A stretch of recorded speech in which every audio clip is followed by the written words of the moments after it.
نفرنا شباب، أهلا أصحابي. نفرنا سناو، أهلا إخواني. نفرنا من راضي، أهلا أحبائي. آموني نماي دانرهات إني وشمواري. تعالوا معايا نبدأ الدروس الجديدة. بيقوش واي. الدرس الأول، أغنية الحروف القبطية.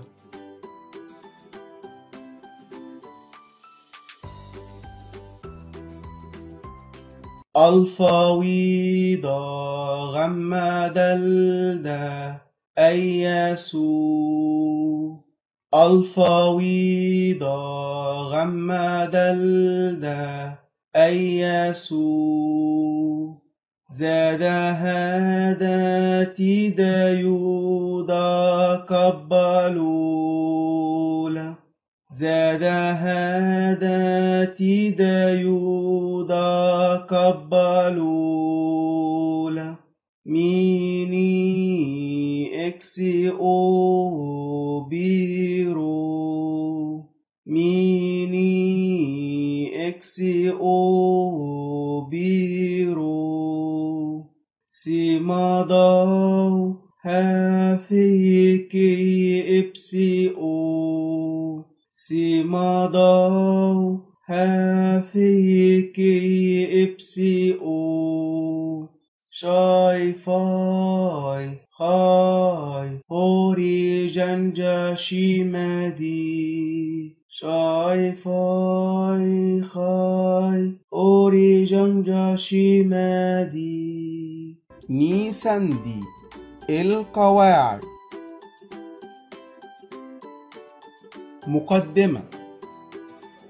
بتتكون اللغة القبطية من 32 حرف. بنقسم ال 32 حرف ل3 أجزاء: حروف ساكنة، حروف متحركة، ورقم سو. الحروف الساكنة 24 حرف، وهم ويضة، غمة، دلدة، زادة، تيدة، كبة، لولا، مي، ني، اكسي، بي، رو، سيما، ضاو، في، كي، ابسي، شاي، فاي، خاي، هوري، جنجة، شيما، دي.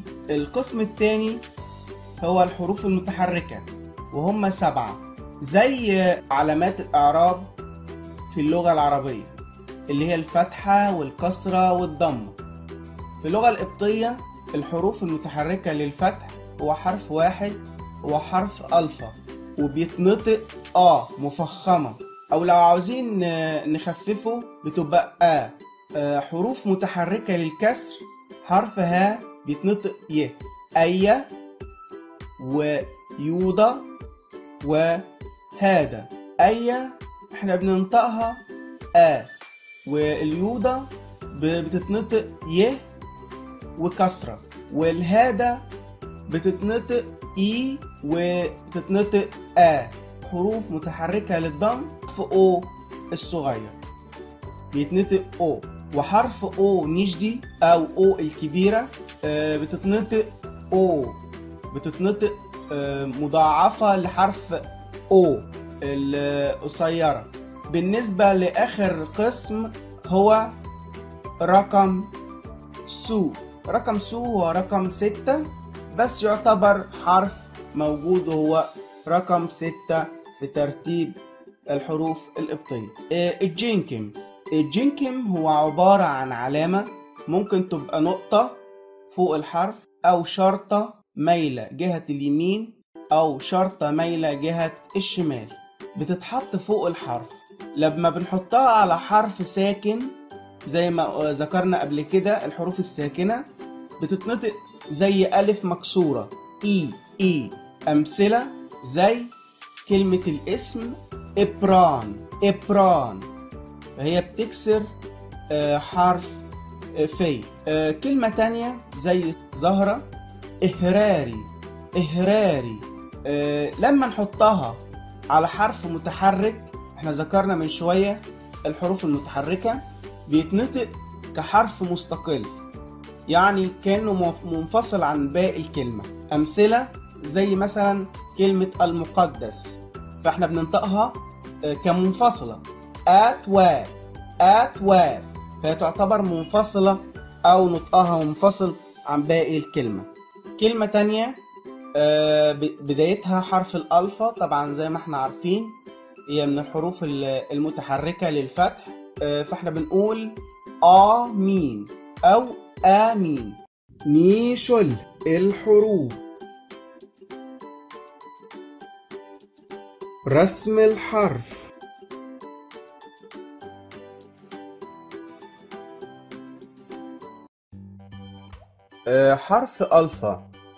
حرف ألفا بيتنطق دايما ألف أو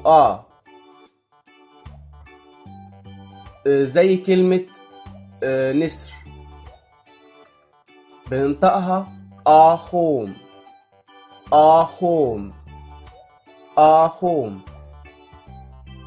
نحاول نرسمه. احنا بنبتدي هنا كأننا بنعمل نص دايرة أو منقار ورقبة النسر لحد تحت، وبنبتدي من هنا بناخد راس النسر لورا وبنوصل بينهم. كمان مرة نص دايرة أو منقار النسر ورقبته ومن ورا راسه وبنوصل بينهم. آخر مرة كأننا بنعمل نص دايرة وخط ملفوف لورا أو بنوصل بينهم كأننا بنعمل نص دايرة من تحت. ده الكبير أو النجدي. الصغير ممكن نرسمه بشكلين مختلفين.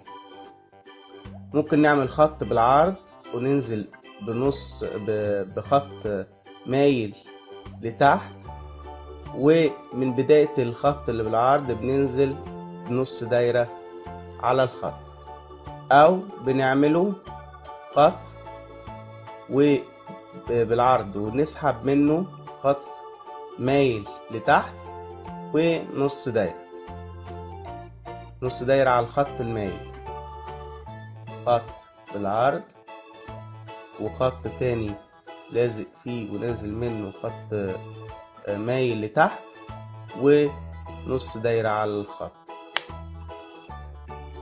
وده الكوجي أو الصغير.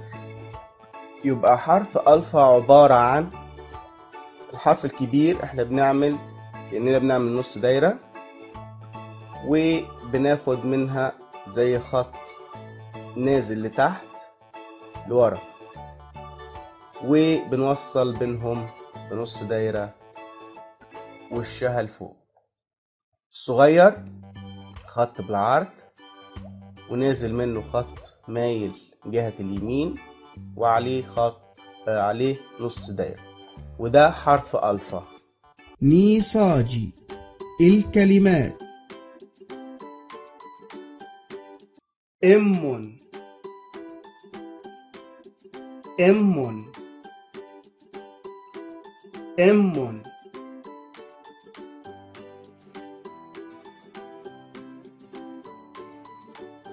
أهلي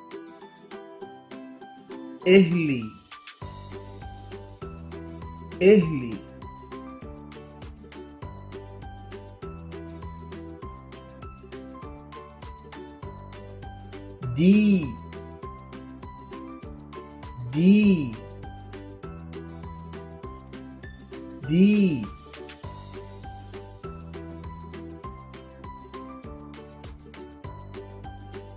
ووم ووم ووم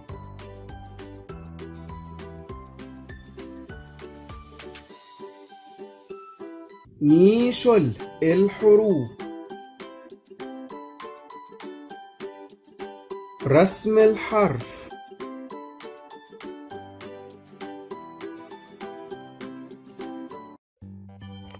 حرف ويضة. حرف ويضة ممكن نشبهه بقدم أو رجل، بيتنطق واو وبيتنطق ب. أمثلة زي مثلا نوب. نوب يعني ذهب، بيتنطق هنا ب. وفي كلمة ورد أو وردة بيتنطق واو، ورد ورد، يبقى نوب وورد. نحاول نرسمه. هو زي حرف البي، بس نص الدايرة اللي فوق أصغر من النص دايرة اللي تحت. ده الكبير، نص دايرة اللي فوق أصغر من نص دايرة اللي تحت. آخر مرة نص دايرة مربوطة أو لازقة في نص دايرة تانية لتحت ماسكة في العمود. ده النشدي أو الكبير. الصغير بأصغر منه نص دايرة، نص دايرة، بس بيبقى فيه زي قاعدة من تحت. من مرة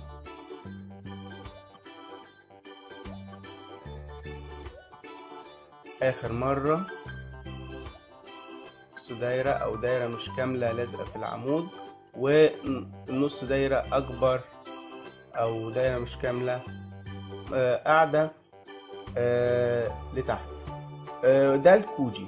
يبقى حرف ويضة عبارة عن الحرف الكبير، احنا بنعمل عمود ونص دايرة أو دايرة مش كاملة لازقة في العمود، ونص دايرة أو دايرة مش كاملة ماسكة أكبر منها وماسكة في العمود من غير قاعدة. الصغير أصغر منها نص دايرة، نص دايرة تانية، وقاعدة من تحت. وده حرف الويضة. نيساجي الكلمات. إك إك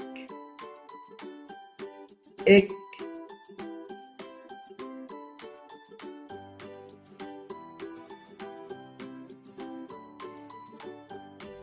دا دا دا.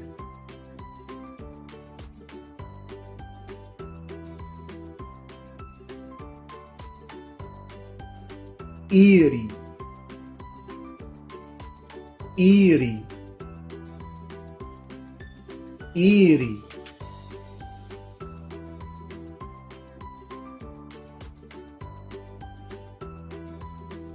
إن إن إن.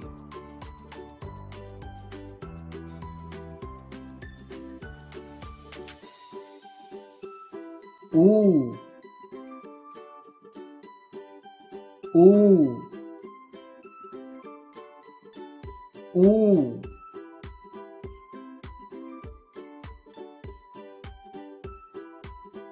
إب إب إب.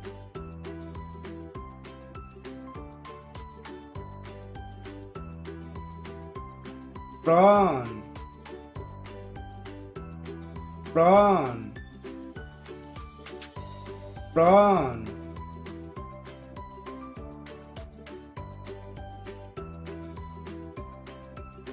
آت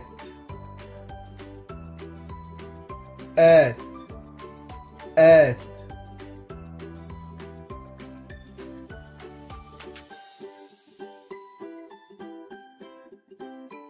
واب واب واب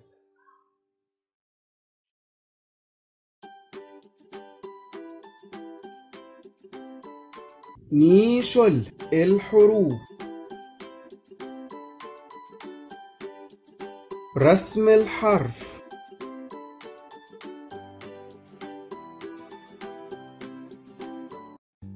حرف غمة. حرف غمة ممكن نشبهه بحرف الغين، بس بيختلف في بعض التفاصيل. حرف غمة بيتنطق 3 أصوات، حرف الغين والنون أو الجيم. جيم. أمثلة: كلمة محبة مثلا أغابي أغابي. كلمة محبة أغابي. لو ما جاش وراها الحروف المايلة للكسر اللي هي هذا وأي ويوضا وها، بيتنطق غين أغابي. لو جه وراها حرف من الحروف دي اللي هي الغمة كابا كي اكسي، بيتنطق نون أنجالوس أنجالوس. بيتنطق أنجالوس. الكلمة الأخيرة أرت جي جي، بيتنطق جي لو جه وراه الحروف حرف من الحروف اللي هي مايلة للكسر، هذا أي يوضا ها. نحاول نرسمه. احنا بنبتدي هنا بخط بالعرض، ننزل منه بسنة لتحت زي العمود، ومن هنا في لفة نازلة لتحت بنعملها زي لفة خط ملفوف لتحت، خط ونازل منه عمود، ومن هنا بننزل بخط ملفوف آخر مرة وخط ملفوف. ده الكبير. الصغير أصغر منه في الحجم، خط بالعرض، سنة صغيرة داخلة لجوه، وخط ملفوف لتحت. خط بالعرض، سنة لجوه، وخط ملفوف لتحت آخر مرة، خط بالعرض وسنة لجوه وخط ملفوف لتحت. ده الكوجي. يبقى حرف غم عبارة عن الحرف الكبير، خط بالعرض سنة لتحت، ومن هنا بننزل بخط ملفوف لتحت. الصغير خط بالعرض سنة لجوه وخط ملفوف لتحت، وده حرف غمة. نيساجي الكلمات: ورد ورد ورد،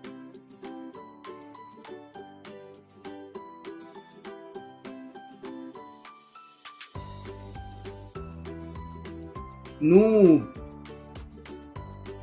نوب نوب،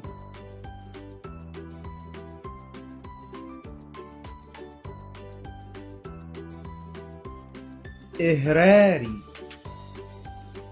إهراري إهراري،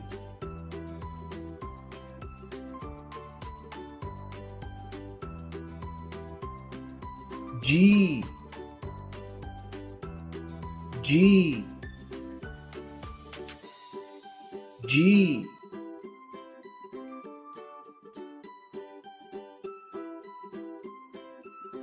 أغابي أغابي أغابي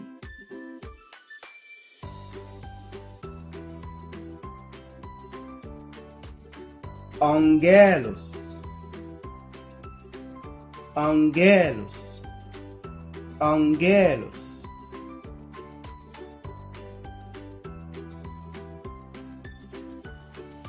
هانجين صاجي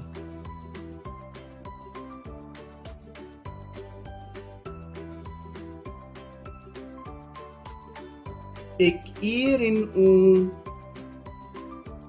إكئيرن أو بتعمل إيه؟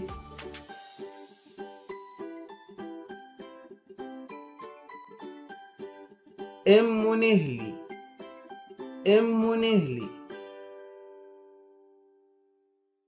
ولا حاجة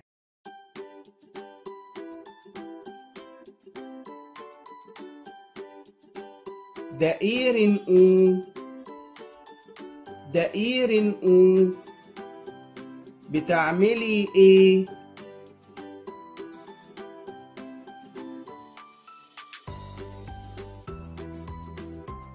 ديوم ديوم باكل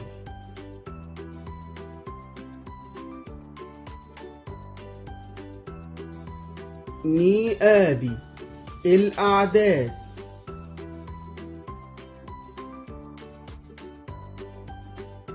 واي واي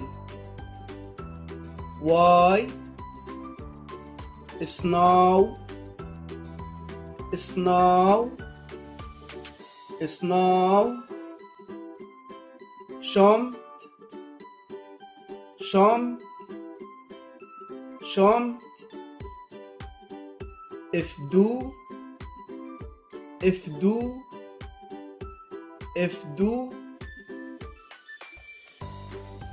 بيهوبن باي الواجب الواجب كتابة الحروف في كراسة الخط، حفظ الكلمات، حفظ الأعداد، وحفظ الجمل، والتركيز على القواعد.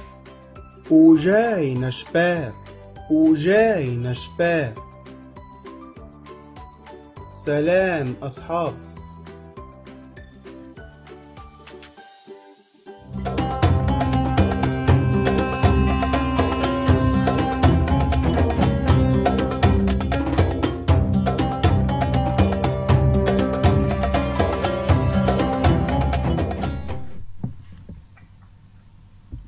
نصنعنا من رادي نانا بدنجين خان ببرنامج إن دن أصبن رمين كامي دنشيسونا من أراو أدسبن رمين كامي أدسبن ماين دبشلو لنرم كامي. في الدرس اللي فات شفنا زمن الحاضر الثالث الغير محدود، شفنا جمل زي أيس خاي أفي أخون جبثون وأنا بكتب دخل أخويا. هنا أيس خاي زمن حاضر ثالث، وصرفنا زمن الحاضر الثالث مع الضمائر المختلفة. أيس خاي أكس خاي أيس خاي وأنا بكتب، أكس خاي وأنت بتكتب، أراس خاي وانت بتكتبي، ومع باقي الضمائر. قدام الاسم أراه زي أراه بصاخص خاي، وبينما الكاتب يكتب وفيما هو يكتب أو كاتبا كحال زي أفئي أفموشي يعني جي مشي أو جي ماشي. هنا بنوصف الطريقة اللي جي بيها. يعني في هنا مثلا دخلت تبكي عشان نسخون أسريمي، هنا أسريمي حاضر تالت، وبيستعمل الوصف عموما أو همسي أو صاجي قاعدين بيتكلموا. هنا يعني بنوصف وهو بيستعمل في زمن الماضي عموما.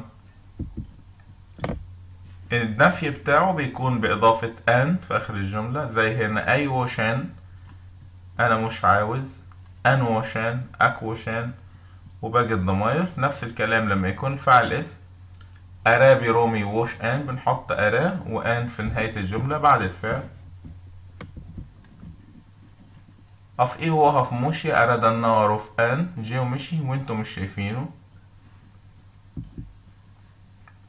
هنا جمل تاني، أبجس جاء انتو في أسيني با، أسيني أن با. هنا الجملة دي بنحطها في زمن الحاضر التالت. الجملة دي مفيهاش فعل، ده هي جملة مبتدأ أو جملة خبر.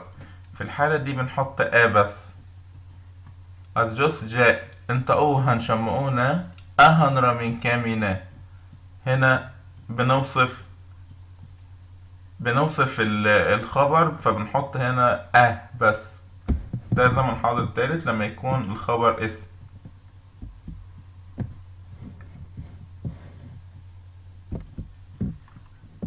هنا النوا ورومي أبفران باتوت. هنا حاضر تالت.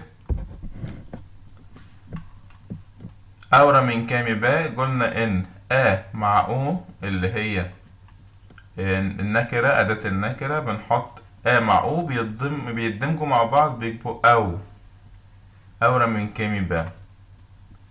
أوون ده شير سناو، عنده ابنين. هنا برضو لما نكون بنحط جملة الفعل وون برضو بنحط مش أراه. ممكن أراه في بعض الأمثلة شفتها بس قليل، يعني أراه وون ده في شير سناو، ممكن نكتب أراه في الجملة دي. الدرس الجديد النهاردة بيتكلم عن صيغة الأمر. الدرس 21 صيغة الأمر. الطريقة البسيطة اللي احنا كنا بنستعملها أحيانا في الدروس اللي فاتت في الأمر كانت استعمال الفعل مباشرة، ودي الطريقة العامة في اللغة القبطية في صيغة الأمر. زي همسي. همسي يعني اجلس، وهو فعل، هو الفعل نفسه اللي هو يجلس، يعني بنستعمله في الأمر على طول من غير أي إضافات. همسي بتكون معناها اجلس أو اجلسي أو اجلسوا، يعني ما بتختلفش إذا كان الشخص المخاطب في الأمر مفرد مذكر أو مفرد مؤنث أو جمع. الفعل سو اشرب، اشربي، اشربوا. إشلال صلي، صلوا.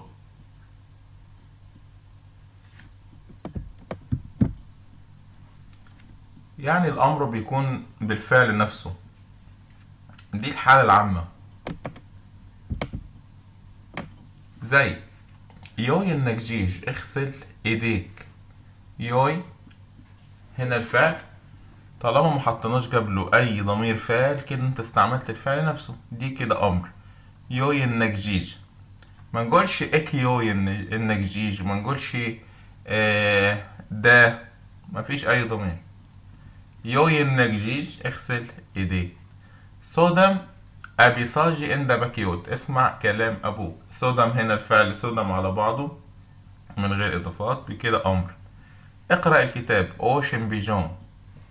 اكتبي اسمك اسخاي امباران. اتعلم او اتعلمي او اتعلموا اللغة القبطية. شسوو ادي اصبي ان رامين كامي.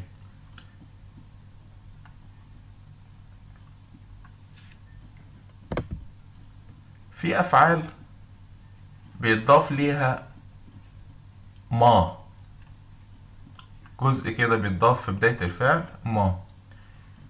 الافعال دي شبه بعض في حاجة انهم بيبدأوا بحرف ضاو، وفي افعال تانية بتبدأ بحرف تيدا، او في افعال بتبدأ بحرف دي. هنشوفهم وهنشوف طريقة الامر بيهم. الفعل ضلشو احنا عارفينه اللي هو يشفي. لو هقول اشفي اقول ما ضلشو، اضيف ما في البداية. ما ضلشو النية تشوني، يعني اشفي المرضى، نية شوني أولئك المرضى. مضالشو نية شوني، اشفي المرضى. طيب في الفعل ضجرو، ضجرو يثبت. مضجر ديال، ثبت المراية، ديال المراية، وهنا ان ربط الفعل بالمفعول. مضجر ديال. في فعل ضبو، ضبو يعني ينظف أو ينقي، وبيجي أحيانا بمعنى يقدس، ضبو. مضو دري، نظف الأوضة. في الفعل دونوس يعني يقيم، يجوم يعني. مادونوس اموف، مادونوس اموف جومه. دايو، دايو يعني يكرم. مضايو ام باكيوت نمدك ماو، اكرم اباك وامك. مضايو. داكو يهلك او يهلك. داكو هنا بيجي في الامر بمعنى اهلك. مضاكو الننجاجي، اهلك اعدائنا. مضاكو. ضامو، ضامو يعني يخبر. مضامو اموث ابي اضاف شوبي، يعني اخبرها باللي حصل. هنا مضامو يخبر، هنا اخبر، خبر. مضامو اموس اخبرها. هنا مفعول تاني. بيضاف شوبي، باللي حصل. بيضاف شوبي بي ذاك قد اللي. هو في الماضي اللي هو شوبي، شوبي يعني يحدث او يكون. مضامو اموس ابي يضاف شوبي، اخبرها بما حدث.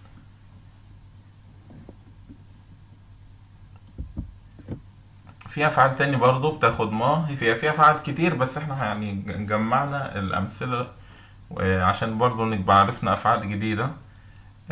ضالو، ضالو يعني يحمل او يركب او يرفع، يعني يحط حاجه فوق حاجه تاني يعني. ضالو. مضالو ام بيوانيبي اجان بهتو، مضالو ام بيوانيبي اجان بهتو يعني حمل الحديد على الحصان. ضاهو، ضاهو يعني يدرك او يوقف او يلحق او يحصل، يعني مثلا الحقه، يعني الحق ده. يوقف، وقفه. هنا مضاهو، هنا مضاهو امبرومي اضاف موشي، الحق الراجل اللي مشي. مضاهو او الحقه. مضاهو او حصلوه. مضاهو امبرومي اضاف موشي، مضاهو امبرومي اضاف موشي. هنا قد اضاف يعني الذي هو مشي. طيب في الفعل ضاو، ضاو يعني يذكر او يحكي او يروي او يسرد. هنا ضاو. مضاو نان امبيران اندني اراؤو ان اباث. مضاو يعني اسرد او يعني احكي. نان لنا، امبيران اسم، اند بتاع، ني اراؤو ان اباث الملوك القدام. في ضهنه يعني يمنع. مضهنه، مضهنه اني الوي امنع الاطفال الجرجر خان بيشتاه اللي بيلعبوا في الشارع. دستو، دستو يعني يرجع او يرجع. دستو. دستو. مدستو ناس انبسهات، مدستو ناس انبسهات يعني رجع لها ناس، لها بسهات. بسهات هات يعني فضة، بسهات يعني فضتها او فلوسها يعني. مدستو ناس انبسهات.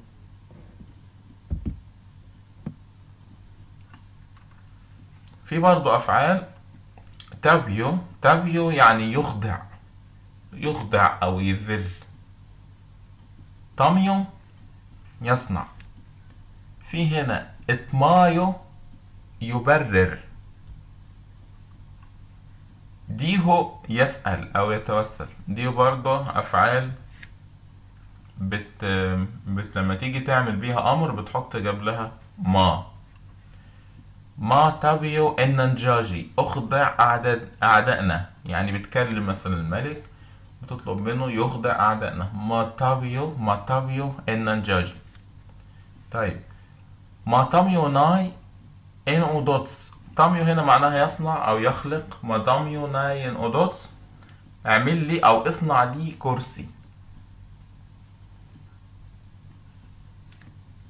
في هنا مطمايو، هنا المفروض اتمايو مش طميو. مطمايو اما او اول خن نينوي اداو ايري اما او. مطمايو اما او بررهم. هنا اتمايو يبرر، بررهم او برأهم، يعني برأهم. اول خن من نينوي الخطايا او الذنوب، نوبي خطية.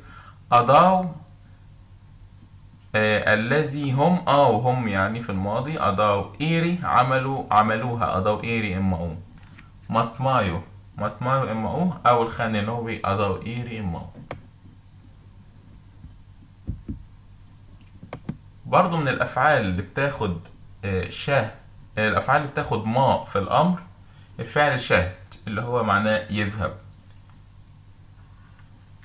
احنا لما بقول بذهب بقول دي شناي، انت بتذهب اكشناك. في الامر بقى انت بتؤمر، يا اما بتؤمر شخص مخاطب مفرد مذكر، يا اما شخص مخاطب مفرد مؤنث، يا اما شخص مخاطب جمع.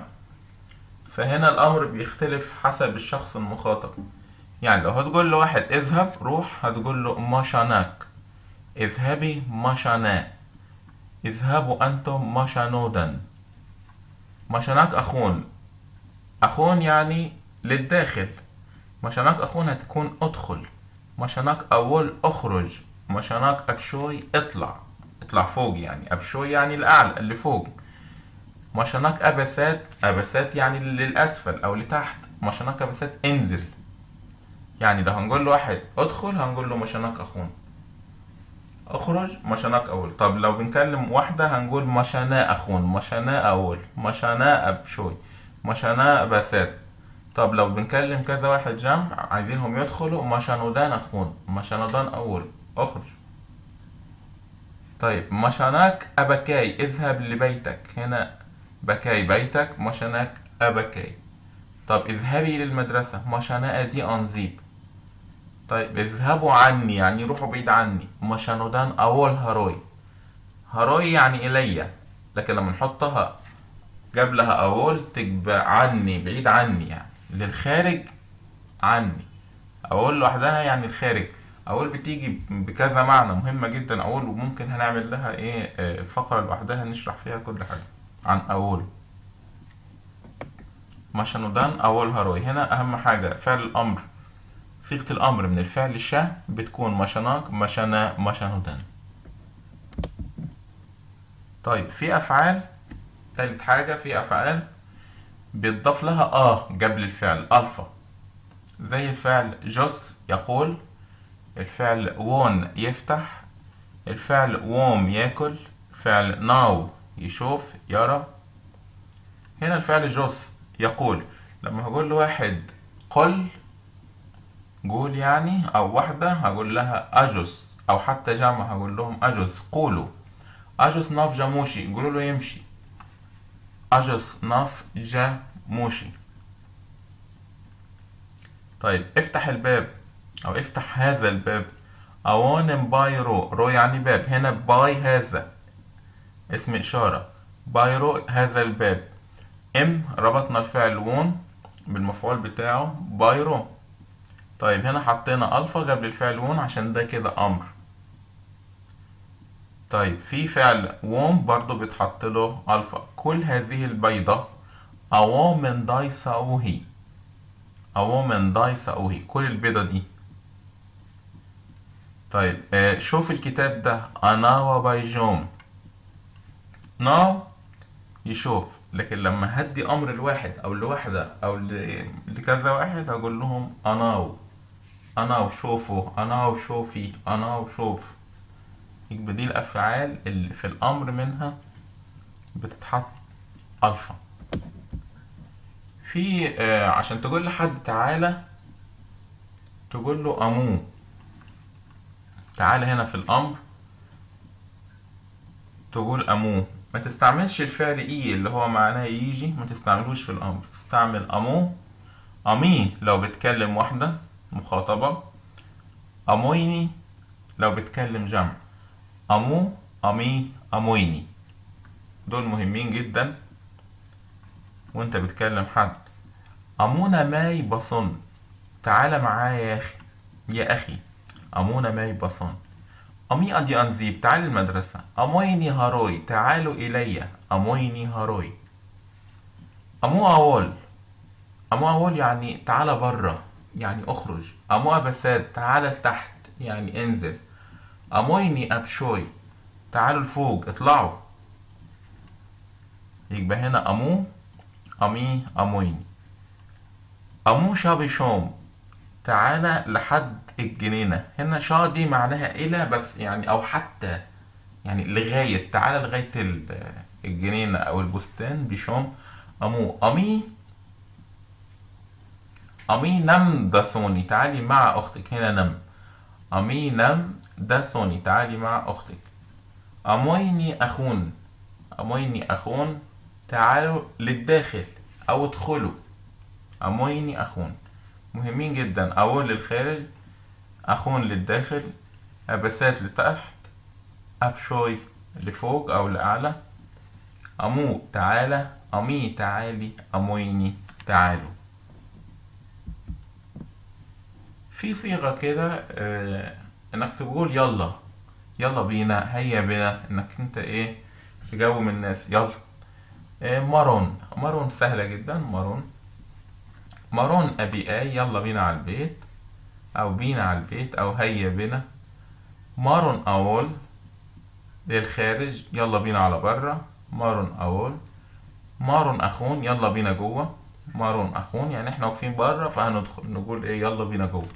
طيب يلا بينا على المدرسة. مارون ادي انزيب.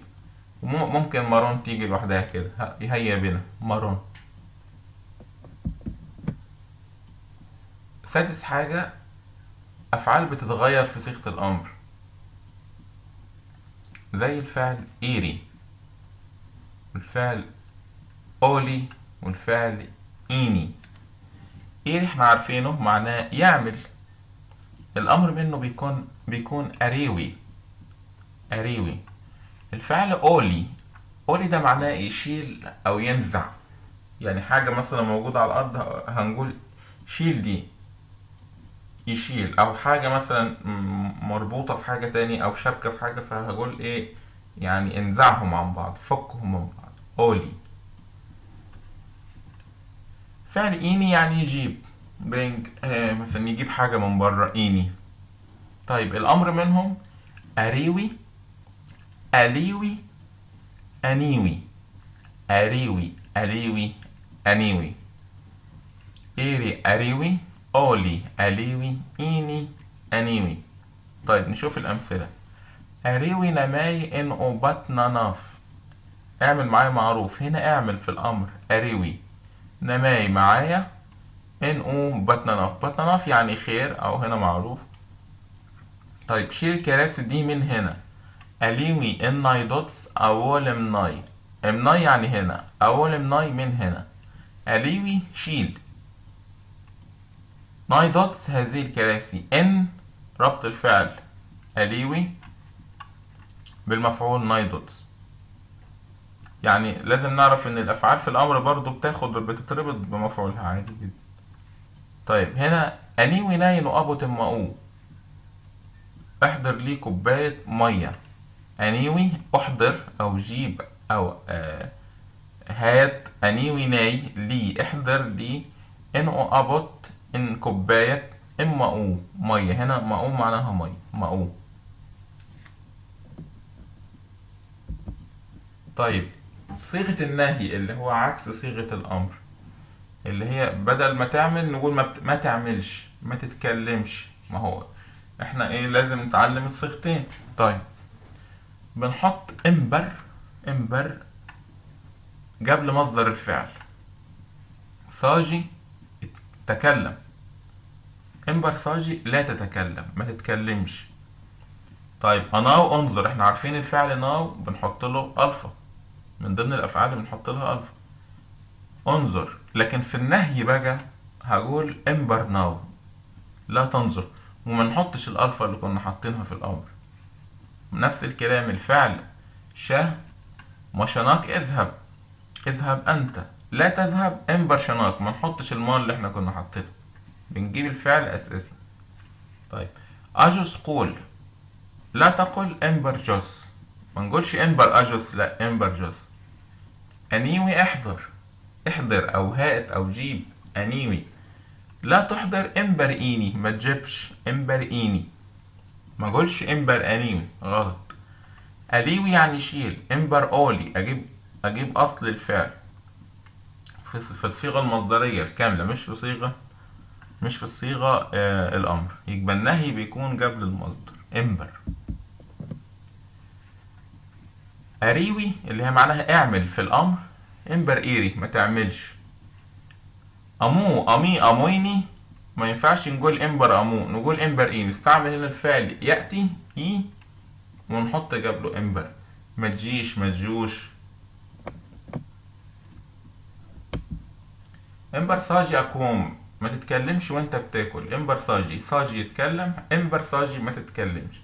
اقوم وانت بتاكل دي حاضر تالت. امبر همسي نمناي علوي، لا تجلس مع هؤلاء الاولاد. امبر همسي، هنا الفعل همسي حطيناه في صيغة النهي امبر. امبر شناك بما أضماو، امبر شناك لا تذهب، إلى بما المكان أضماو اللي هناك أو لذاك المكان. امبر شناك بما أضماو. امبر إيري امبريري انكسوب، ما تعملش كده تاني. امبر إيري، امبر إيري معناها لا تفعل أو ما تعملش. امبيرادي هكذا. انكسوب يعني مرة أخرى ما تعملش كده تاني. امبر إيري امبيرادي انكسوب. في صيغة برضو للأمر بس هي مرتبطة بالتمني، يعني انت بتتمنى حاجة تحصل. ماري ساجي فلأتكلم، مارم ساجي فلنتكلم، مارك ساجي فلتتكلم انت، مارا ساجي فلتتكلمين انت، ماردا ساجي فلتتكلموا، مارف ساجي فليتكلم هو، مارف ساجي فلتتكلم هي، مارو ساجي فليتكلموا هم. تتصرف مع الضمائر ماري، مارا، مارك، مرا، مردا، مارف، مارف، مرو، ونحط بعدها الفعل على طول. دي صيغة الأمر بالتمني، يعني بدل ما أقول لواحد صاجي كده على طول أقول له مارك صاجي فلتتكلم، بدل ما أقول له اتكلم أقول له مارك صاجي. بتتنفي ازاي؟ برضو بتختلف من الضمير للتاني. إن بنتري صاجي خليني ما اتكلمش او ما تخلينيش اتكلم. ان بنترم صاجي ما تخليناش نتكلم. ان بنترك صاجي بلاش تتكلم لو سمحت يعني. ان بنترا صاجي ما تتكلميش او بلاش تتكلمي. ان بنترا صاجي ما تتكلموش بلاش تتكلموا. ان بنترا صاجي بلاش يتكلم او ما تخليهوش يتكلم. ان بنترا صاجي بلاش اتكلم او بلاش تتكلم هي او ما تخليهاش. حرفيا معناها ما تخليهاش، لا تجعلها تتحدث حرفيا. ان بنت رصاجي ما تخليهمش يتكلموا او بلاش يتكلموا. يبقى دي صيغة التمني ودي نفي صيغة التمني. ماري ان بنتري. فلنجلس معا، مارن همسي او صوب، مارن همسي او صوب، او صوب معناها معا، هنا دي مارن همسي. مارن دنخن دي أصب رمين كامي، دنخو يعني يحيي، دنخو يحيي. مارن دنخو فلنحيي أو يا ريت نحيي. إن دي أصب رمين كامي، إن ربطنا الفعل دنخو مفعوله دي أصب. فلتذهب مع إخوتك، مارك شناك نم نكس ناو، فلتذهب مع إخوتك. بلاش تلعب في الشارع. إن بنترك جرجر خن بيشتاه، إن بنترك جرجر خن بيشتاه. ممكن أقول إن برجرجر خن بيشتاه، يعني دي طريقة ودي طريقة. هنا في نهاية الحلقة بنكون تعرفنا على كل صيغ الأمر والنهي للأفعال المختلفة. أفعال يكون الأمر فيها بالفعل نفسه، وده معظم الأفعال القبطية. أفعال بنضيف لها ما، أفعال بنضيف لها في الأمر، وفي مارون اللي هي هيا بنا، بنحس الناس انها تعمل حاجة. وفي أفعال بتتغير في سياق الأمر. وعرفنا النهي إنه بيتحط إمبر قبل الفعل نفسه. وصيغة التمني اللي هي ماري وصرفناها، ونفيها مع أمثلة. دي شبه ممكن تنتنو مشونس نو.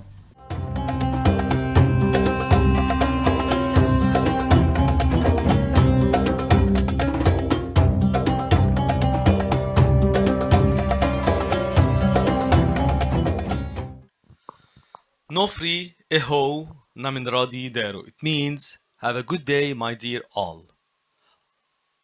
Amoy ended in waj. I hope that you're fine. Welcome to a new lesson in the Aspi in Remenkami, the Coptic Egyptian language. And today's lesson is going to be about verb to go, and some object pronouns. Good. So let's start. Okay, here we are. Object pronouns. It is formed by the N, letter N, and some conjugation. We'll see that. Like here, nay, it means mine or simply me. Actually, it could be both in Coptic.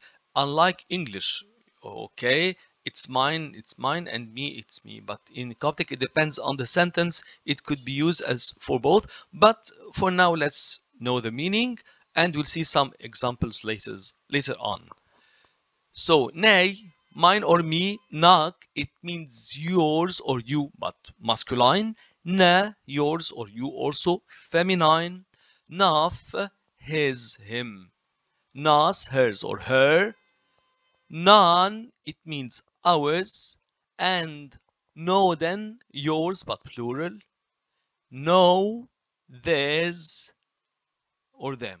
So let's repeat this one more time. Nay, mine, me. Nak, yours, you, masculine. Na, yours, you, feminine. Naf, his, him. Nas, her. Nan, ours. No, then it's yours for the plural. And no, theirs. Good. So let's continue. Here we are. We have some other things to know before seeing some practical examples. Also, you can conjugate this with nem. Nemai. Okay, you see that? It means with me, because nem alone, it means with.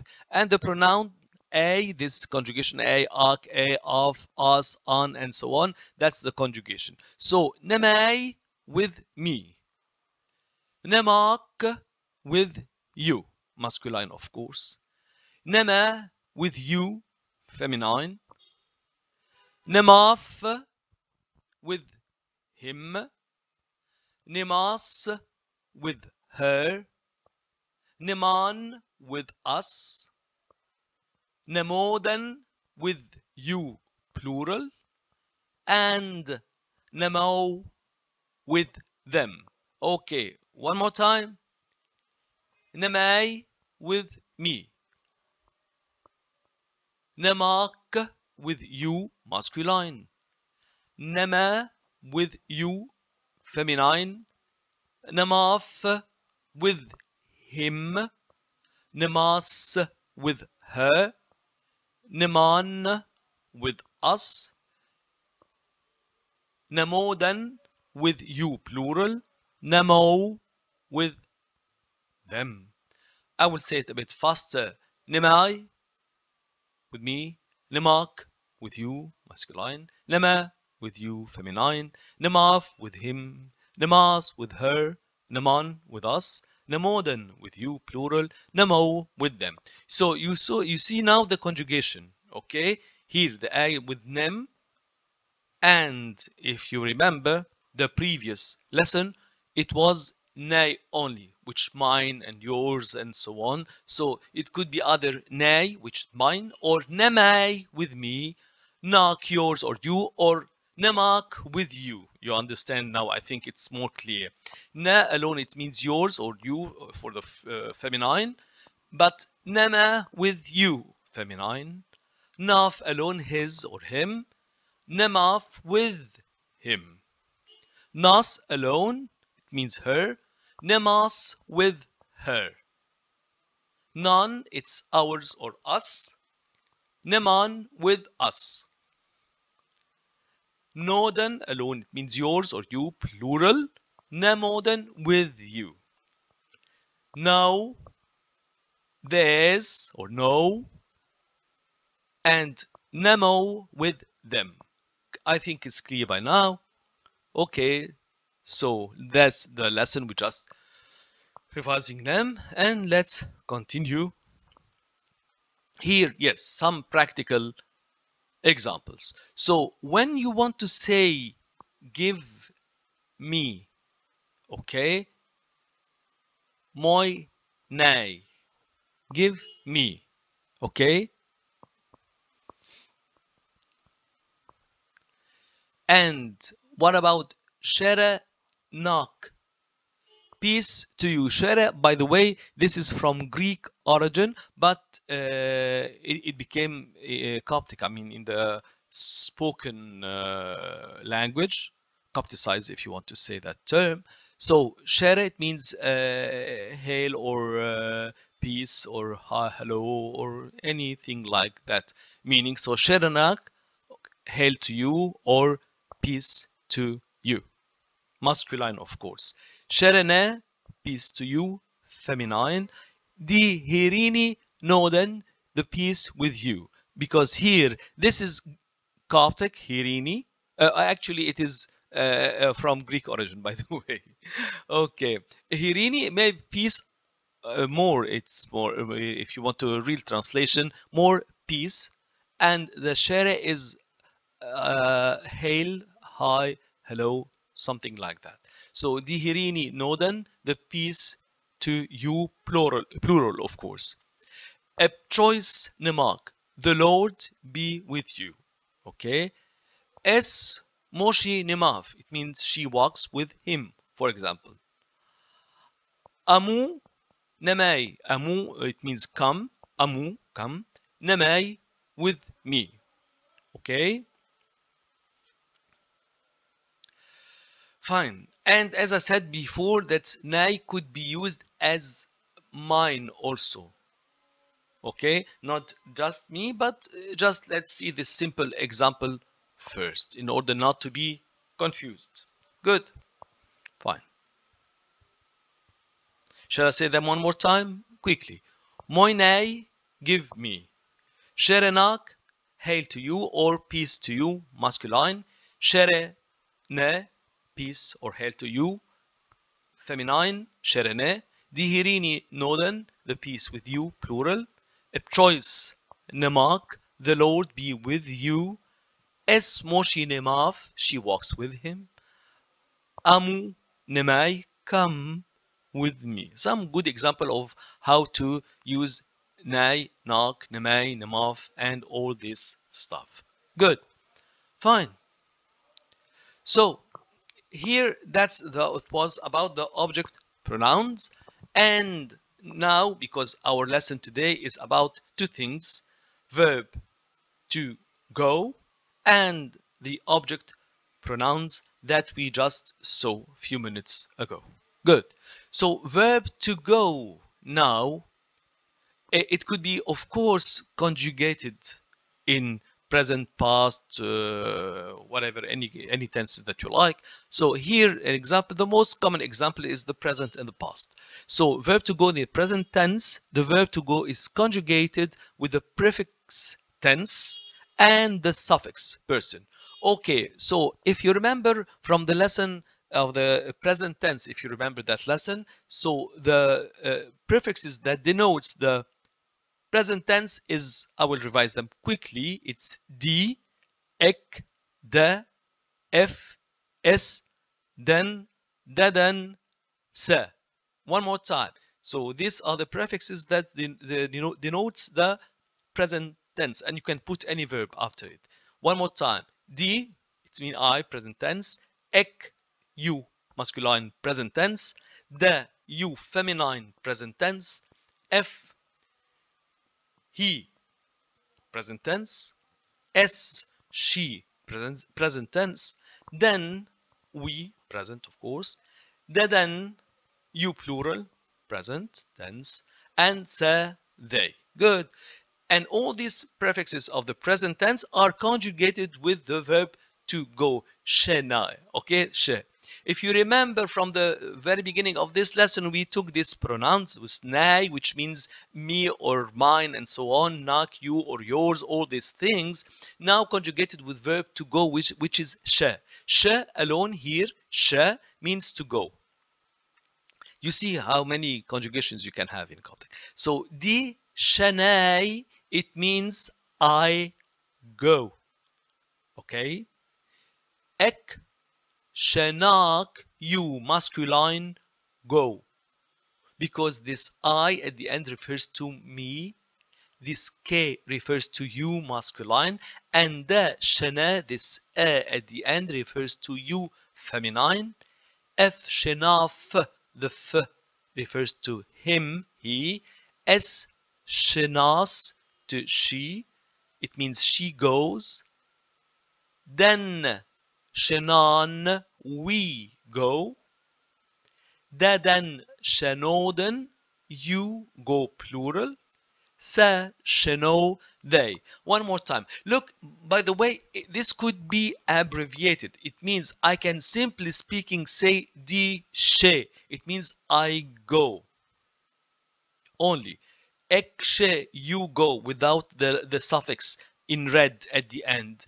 Da she, without the suffix. Okay? And f she, without without the suffix, and all this stuff. But this is the most formal, if you like it. Or this kind of verbs is not present in English, but if some of you know some French, because you know that I know some, not some, I know French, like in French you say je me suis. Okay, I don't know if you know this, but it means it's di shanai, I go. Okay, I got it. I go myself. I can express you more or less. This is the closest translation. Okay, I go myself. Di shanai. Ek shanak, you go yourself, and so on. Da shana, you, feminine, go yourself. F shanaf, he goes himself. You see how this is the best translation. S shinas, she goes herself. That's why I told you we can remove the suffix at the end, but both are correct. Then shanan, we go ourselves. Then shanoden, you go yourselves. You, plural, of course. Sa shano, they go themselves. You understand why? This is maybe you can consider some kind of an,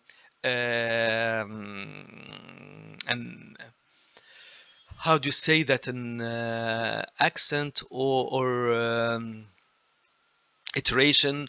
It means that you want to confirm the meaning. Okay, fine.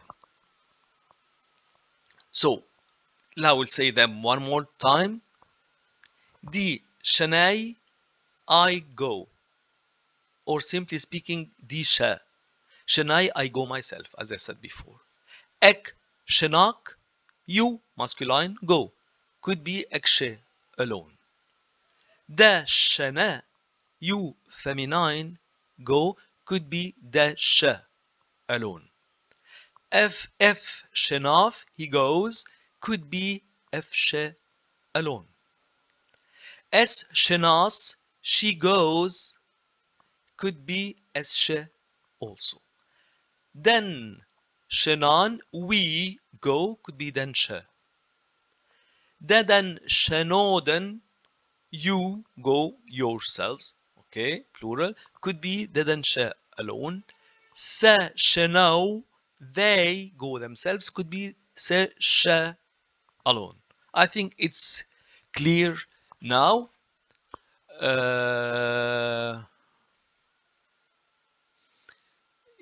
Yes, we can go next. We can continue. Now it's clear. Let's see next. Yes, here's the same thing, but in the past tense. Okay. So verb to go also here in the past tense. Verb to go is conjugated with the prefix tense and the suffix person. The same thing exactly. I, shenai, I went. You see, because if you remember, this is very good, a quick revision about the previous tenses, the present and the past, for those who forgot or those who didn't follow from the start. So I alone, it means me in the past tense. Ak alone, you masculine past tense. Are, you feminine past tense. Af, he past tense. As, she past tense. An, we past tense. Araden, you plural and the past tense, aw, they in the past tense, and you put any verb after it. As you know, as you remember from the previous lessons, you know that Coptic is always like that. Just you put the prefix at the beginning and you put the verb. Okay, so I, shenai, I went, and simply speaking, you can say it Aisha without nay. I went myself. Something to reassure the meaning, as I said before. Okay. Ak, shenak, you went. Could be akshe, you know now. Yes? Fine. Are, shene, you, feminine, went. Could be areshe. Af, shenaf, he went. Could be afshe. As, shenas, she went. Could be ashe.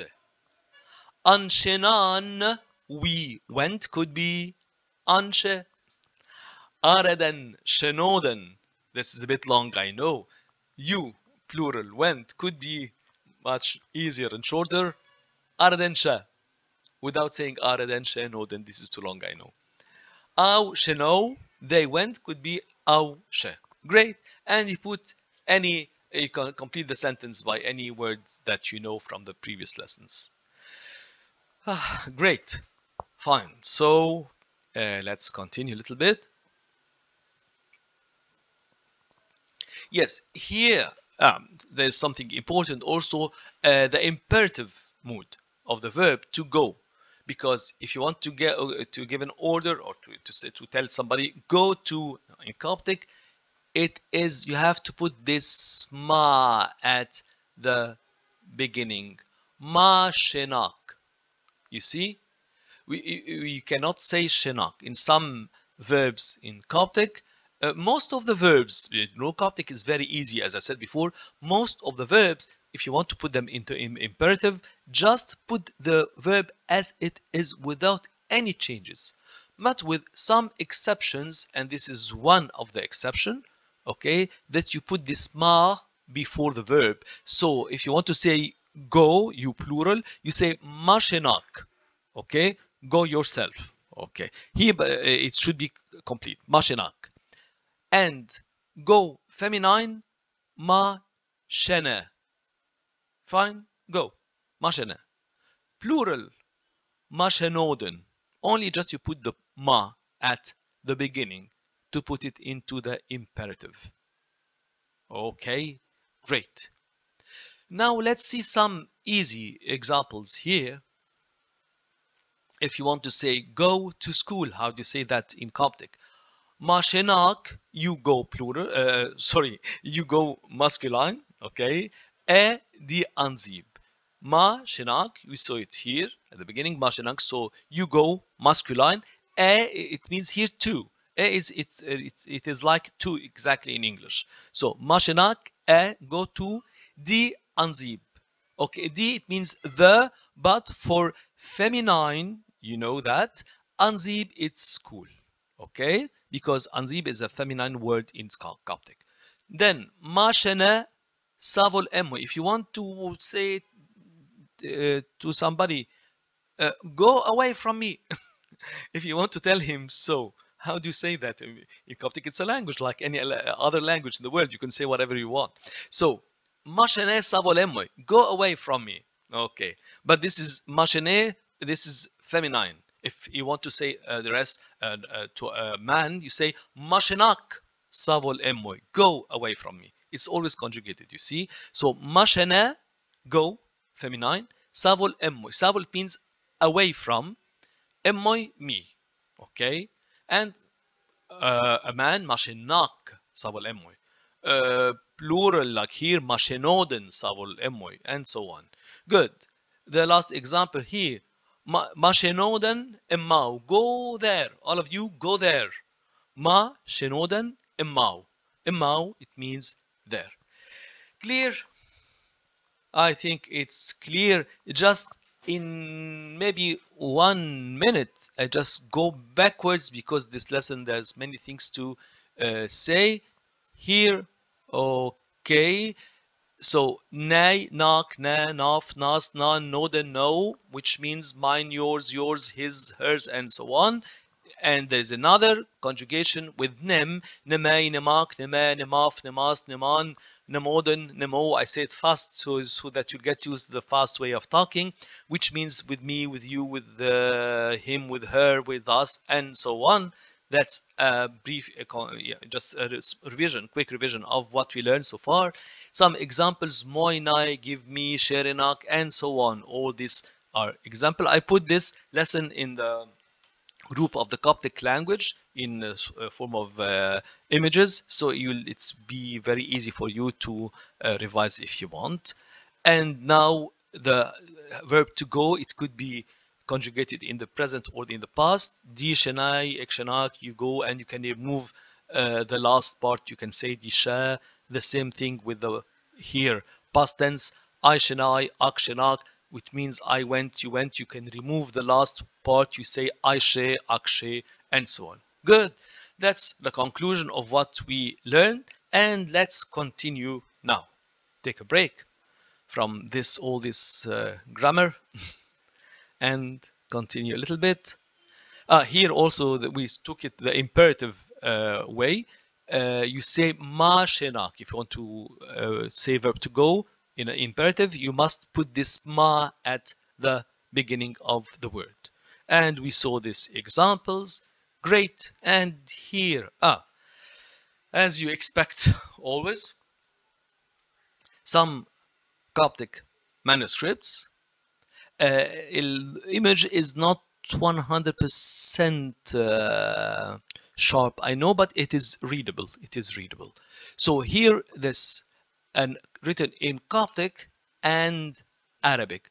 I just put this image to show you, as the previous lesson about the pronunciation, the authentic pronunciation of the Coptic, okay, which is different nowadays from the pronunciation used at the church, as I said before in the previous lesson. Some other proofs and some other documents about the authentic pronunciation. So here you see, of course, the decoration and so on. I'll read for you. This is the biggest, the full picture, and this is, I enlarged this paragraph here, okay, I enlarged it there. So pivatos or pivatos, okay, this here is very interesting, you see, because this this word is from Greek origin, so that's why pivatos, the T is wrote in Arabic as T or Ta, the same spelling, T or Ta, it's almost the same. Not a D, not D, not a D. Pivatos or pivatos, it's a T, because this word from Greek origin. But when you continue, ada moises, it means pivatos. This is a hymn or a song. Ada Moises, that Moses. You see here, ada. It's in Arabic. If some of you know Arabic, al dal alif dal alif. Ada, not ada. But it's written here as in the modern pronunciation. They say it ete, which is not the authentic pronunciation. It's ada. The T most of the time is pronounced as the Dao in Coptic. Moses, because this is, okay, Moses, okay. Now, here, this is N. It's not that clear. I know. Now, erof, awol, hip shafe. Let's continue. Yes, I will say the last word. Okay. Moh. This is here. We are in the last line. Moh in khadf. This is in Arabic. Moh in khadf. Because this is a Coptic word. So this letter, which looks like the T, in Coptic it's called daw and was mainly pronounced as d. Sometimes as d by the end of the words in some exceptions, but mainly is d. So if you want to know some meaning, P vatos, okay, Ada Moises, that Moses, now Erof saw it, a wall, he, this is he, Pshafe, in the desert, okay, Era, P a chrome, and the fire, Moh means to fill, in khadf, fill it, okay. Great, fine, let's continue. And another proof also of the importance of the Coptic language. This is Champollion from his famous book Grammaire Égyptienne, and as I always like to put by the end of the lesson, a document from his book showing the importance of the Coptic script or language, how it was very absolutely important for him to unlock or to decipher the hieroglyphic signs. So here he put some characters here, because if you have an idea about the hieroglyphs, not all the words were just alphabetic, okay? Some words, they represent 2 or more letters or a meaning. So in front of every character in the hieroglyphic, he put, this is of course the French, and he put the Coptic. Let's see it here clear, enlarged. For example, let's take an easy example. So yes, this one. This is a character, which the character of a man, homme en français, and se prononcer, it was pronounced as Roma, Roma in Coptic. Roma, this is Saitic, Upper Egyptian. In Boheric, it's Romi, okay? And femme, which means woman, hima. Lèvres, which is lips, espodu. This, you see, T should be pronounced as the, espodu. Mammals, which means the breast, emnodi, D. Doigt, dab. Doigt, it means fingers, okay? Dab. You see, that's great. So I hope that you still enjoying the Coptic lessons, and we are improving step by step, because later on we'll have some translation from Coptic to English. And very happy to be with you all the time, and see you next time by God's will. Okay. Ujai, Kheneb choice, be safe in the Lord. Ujai, Namin Radi Dero. Bye, my dear all. Ujai.